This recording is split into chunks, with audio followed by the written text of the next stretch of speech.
mungkin ini lebih lebih erat kaitannya karena adanya kenaikan angka COVID di luar negeri. Mungkin mulai dari Singapura. Singapura juga terjadi lonjakan yang cukup gede ya. Jadi antara periode sekitar November tuh mereka udah masuk. Jadi kenaikan angka COVID-19 di Singapura tuh naik 2 kali lipat jadi 22.000, padahal kan sempat udah kayak udah nggak begitu kedengeran ya kasus COVID ini.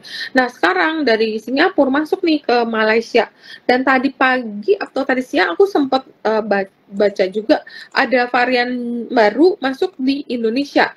Nah mungkin kan ada sentimen dari kasus kelonjakan kasus COVID ini membuat saham-saham farmasi itu pada naik.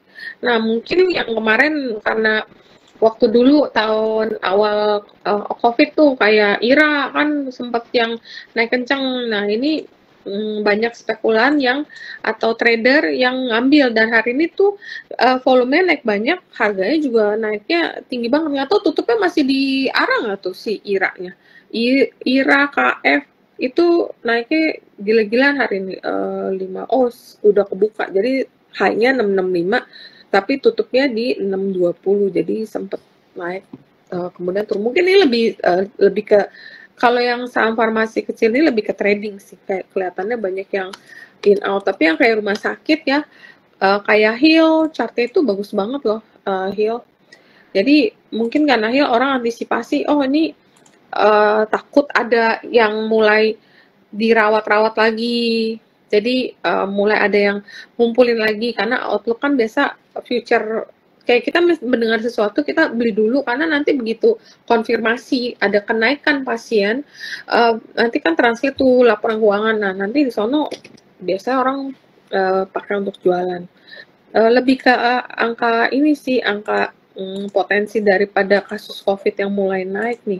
Apalagi kalau udah sampai masuk, walaupun katanya sih rumornya ringan, tapi kita nggak tahu juga apa ada mutasi atau gimana gitu yang membuat tuh saham-saham rumah sakit atau saham-saham sektor health naik, termasuk Sido yang tadi. Terus memang kan kita masuk ke ganti pancaroba juga. Kalau berasa nggak kayaknya sekarang tuh kayak lebih badan udah mulai lebih sering masuk angin, mulai flu karena masuk ke musim hujan. Nah makanya Sidonya itu mulai naik juga, apalagi habis digebukin dalam kan sebelumnya karena laporan keuangan jelek. Iya Sido, emang sih enak sih, Sido enak sih, bukan cuma saham, produknya juga enak untuk dinikmati. Produknya enak ya. Ada permennya juga. Iya, jadi menarik sih.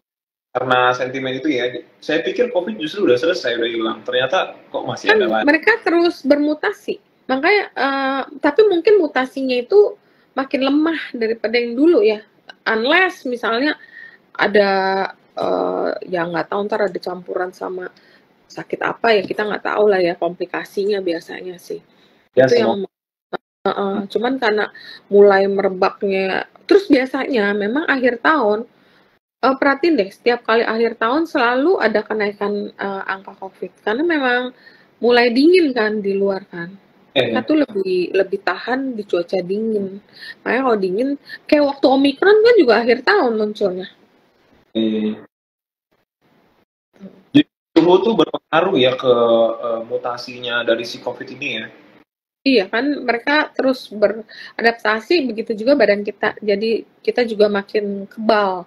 Nah itu di yang kasus COVID yang di Malaysia itu naik 57%.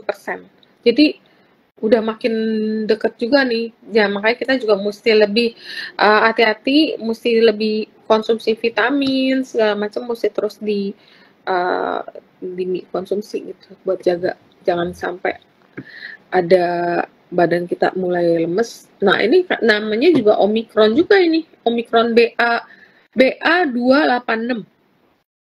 Aduh, variannya banyak ya.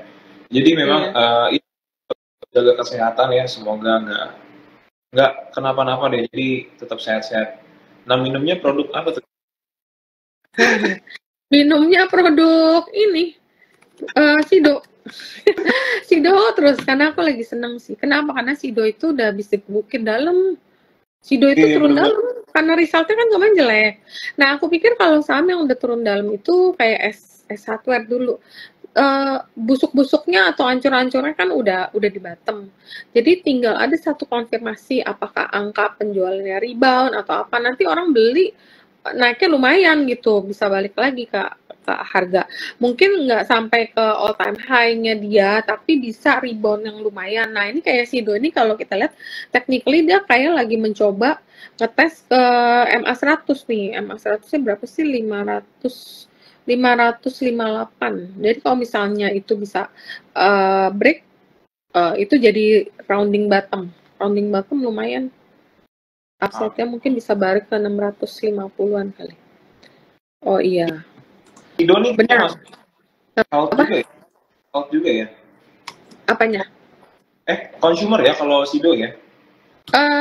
Nah, Sido itu kemarin kan aku bilang ada di consumer, cuman ada yang bilang masih di health. Jadi aku juga belum ngecek nih sebenarnya dia tuh ada di consumer atau ada di healthcare, health IDX. Karena waktu masa farmasi naik, Sidonya juga naik gitu. Jadi iya. Panik buying waktu itu. Iya kan waktu dulu awal-awal COVID kan kita kayak orang gila nyetoknya nggak cuma satu box, berbok-bok gitu. Itu yang membuat angka penjualan tuh naik signifikan. Nah, karena waktu itu 2021 ya. 2021-nya angkanya tinggi banget. Jadi 2022 kan mulai balik normal. Penjualan mulai balik dong. Nggak ada yang nyetok lagi dong. Ya biasa aja kayak kita lagi nggak enak badan baru kita minum. Terus harga per sasetnya juga agak mahal. Kemarin aku sempat live sama analis aku kayak satu saset tuh 3.000 atau apa gitu. Jadi nggak buat orang yang yang mungkin kalangan bawah, kalau harga segitu kan lumayan berasa ya. Misalnya harga satu sasetnya bisa sampai ribuan, itu mereka bisa buat makan. Iya, itu juga yang membuat harga maksudnya penjualan Sidonya itu nggak bisa balik ke harga waktu tinggi-tinggi. Iya, 47.000 per satu box. Satu box isi 12. Iya, 3.000-an loh satu saset loh. Kalau misalnya kayak Mbak, mungkin kita ada sediain. Tapi kalau orang di luaran yang kerja sendiri, mungkin kayak orang yang kayak tukang bangunan, satu saset 3.000, kita nggak mungkin minumnya satu dong sih Mas ya, kan mesti minum mungkin sehari 3 kali, itu udah 9.000, lumayan loh. Makanya itu yang membuat harga saham Sido waktu kemarin itu terkoreksi lumayan. Masker ya, kalau masker aku nggak terlalu yakin sih apakah kita akan kembali ke zaman masker ya. Aku nggak terlalu yakin, unless memang sangat mewabah banget sih kalau misalnya. Cuman memang selain COVID ini juga ada kasus pneumonia. Aduh, ngomong gimana sih? Pneumonia. Jadi penyakit radang paru-paru. Ini juga terjadi peningkatan. Waktu itu kan udah ningkat gara-gara yang kasus polusi. Nah, makanya waktu polusi, angka rumah sakit naik, saham-saham healthcare pada perform, termasuk Silo. Silo kan naiknya lumayan tinggi. Sempat 2.000 ya waktu kemarin ya. Aku polusi waktu itu 1.200-an loh. Hah?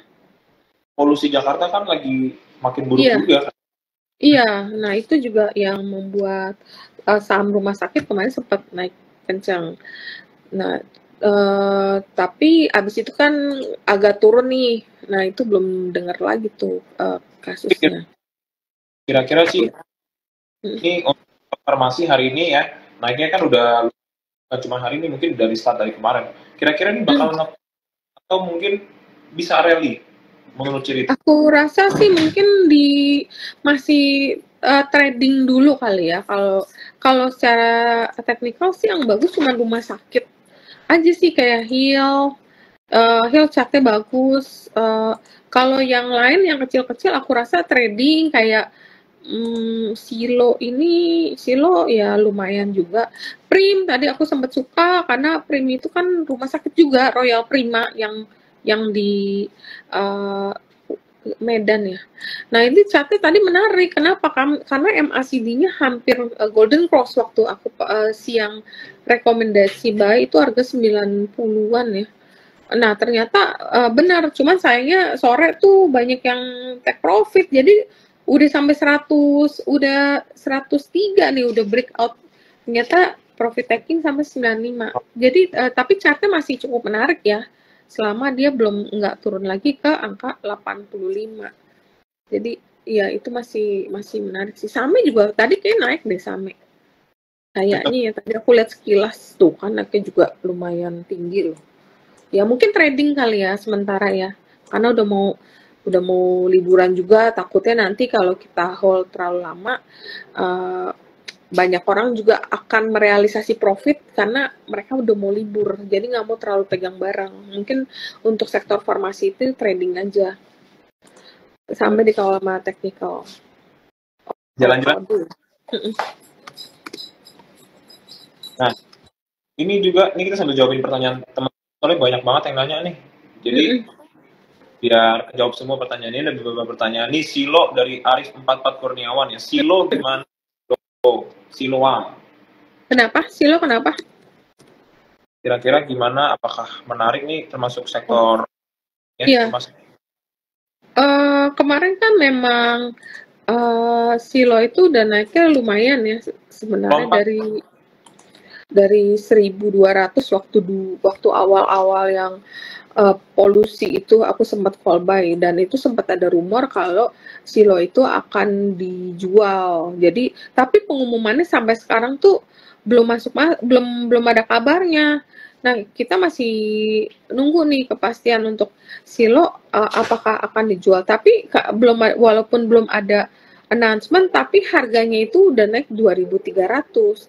Dari 2.300 kayak awal minggu deh sempat naik juga lumayan tinggi loh sampai 2.600, tapi turun lagi.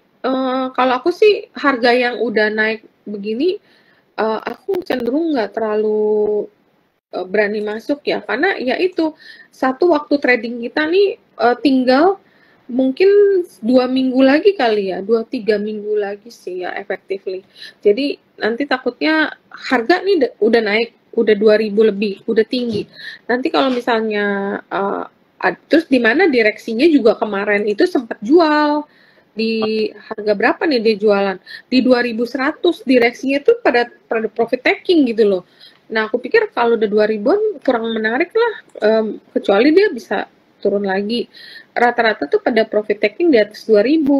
Tapi kalau kalian bisa mau scalping, mau trading, ya bisa-bisa aja.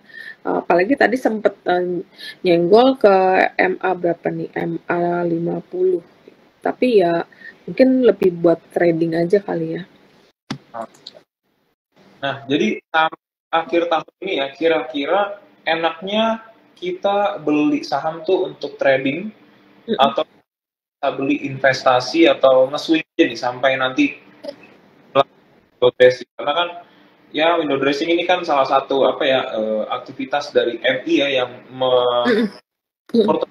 jadi macam ya, bisa mereka switching saham dan segala macamnya. Jadi kira-kira kalau cerita sendiri strateginya seperti apa? Oh ya, ngomongin soal saham window dressing ya, ini ada satu saham yang saya pernah ngepost kemarin. Historical adalah langganan window dressing, yaitu Mitratel. Kenapa Mitratel itu selalu di window dressing? Karena di dalamnya itu ada INA atau SWF-nya Indonesia. Jadi untuk memoles kinerjanya INA ini, Mitratel itu biasa tuh setiap tahun selalu tutup di atas 800, dan sekarang tuh harga 720. 2 tahun lalu tuh selalu di atas 800. Jadi aku pikir kalau sekarang harganya 720, terus di mana dia juga rajin banget mengakuisisi Mitratel ini. Kemarin akuisisi Menara fiber optik 1,8 T. Harga 720 sih menurut aku cukup menarik untuk kita spec buy, karena kalau memang itu potentially di window dressing kayak historical sebelumnya, lumayan kalau misalnya bisa 800, ya bisa berapa, masih ada 10%-an ya sekitar ya. Technicalnya juga not bad loh, kayak rounding bottom gede gitu. Kalau misalnya benar jalan itu cukup menarik sih. Cuman emang sekarang tuh dia selalu 720, 710, jadi kayak dijagain aja di situ. Tapi selalu nanti pas hari terakhir trading itu barang itu selalu ada lonjakan kenaikan.